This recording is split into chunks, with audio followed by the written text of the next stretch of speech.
Isang malaking pagsabog ang bumulabo sa lungsod ng Cotabato kaninang hapon. Hindi bababa sa 5 ang patay nang sumabog ang isang bombang inilagay sa isang sasakyan. Hinihinalang target ang city administrator na kapatid ng alkalde ng Cotabato City. Nakatutok doon live si GMA News stringer Ferdinand Cabrera. Ferdinand. Mel, ginulantang ng malakas na pagsabog ang lungsod ng Cotabato kanina bago mag-alas 5 ng hapon. Nangyari ang pagsabog sa kahabaan ng Sinsot Avenue malapit sa panulukan ng Gutierrez Avenue.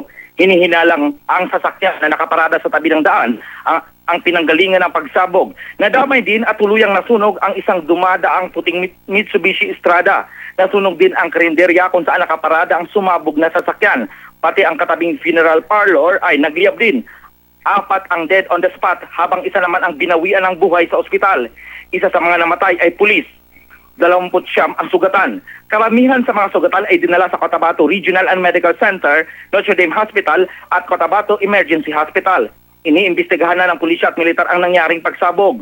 Isa sa mga tinitingnan nilang anggulo ay kung ang target ng pagsabog ay si City Administrator at Attorney Cynthia Gianni Sayadi. Padaan ang convoy ni Sayadi sa Sinsot Avenue, ngunit pagsapit nito sa harap ng Villa Funeral Homes, lumagpas lang ito ng ilang metro, sumabog na ang bomba.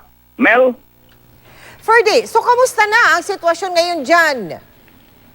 Mel, pag-alis ko sa lugar ay patuloy pa rin ang post-blast investigation ng ating mga authorities at doon nga po sa ospital ay marami ang nire-revive ng ating mga staff sa Cotabato Regional and Medical Center. Ito ay confirmed na car bomb at ngayon ay patuloy na iniimbestigahan ng ating mga authorities. Nag-issue ba ng statement yung hinihinalang target ng naturang pambubomba yung city administrator? May kilala bang mga kaaway itong city administrator dyan, Ferdy?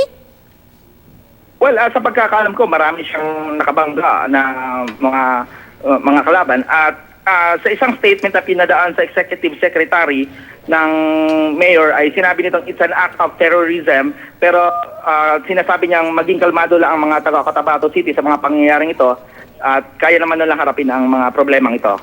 Maraming salamat sa iyo, GMA News stringer Ferdinand Cabrera.